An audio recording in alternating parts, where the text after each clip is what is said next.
ఆదివారాల నాడు ఆహ్, ఒక విషయం మాత్రం ఇక్కడ అంటే నిర్ద్వందంగా చెప్పదలుచుకున్నా. ఏంటది? చాలామంది ఆదివారాల నాడు నాన్ వెజిటేరియన్ తినేవాళ్ళు ఆ రోజు నాన్ వెజిటేరియన్ తినటం అలవాటు చేసుకున్నారు. హ్మ్. ఆంగ్లేయుల పాలన వల్ల మనకిది అలవాటయింది. అసలు మన పద్ధతుల ప్రకారం ఆదివారం నాడు సూర్య ఆరాధన చేసి, సూర్య పూజ చేసి నాన్ వెజిటేరియన్ తినకూడని నిషిద్ధ దినాలలో ఆదివారం ప్రముఖం. ఆదివారం అనేది. అస్సలు తినకూడదు.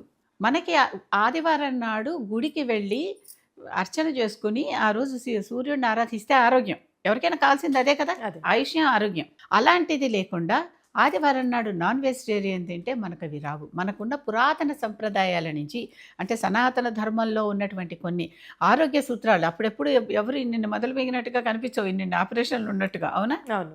అలాంటి సంప్రదాయాల నుంచి మనల్ని దూరం చేసేయటానికి, మనని బలహీనం చేసేయటానికి పాశ్చాత్యులు ప్రవేశపెట్టినటువంటి పద్ధతులివి.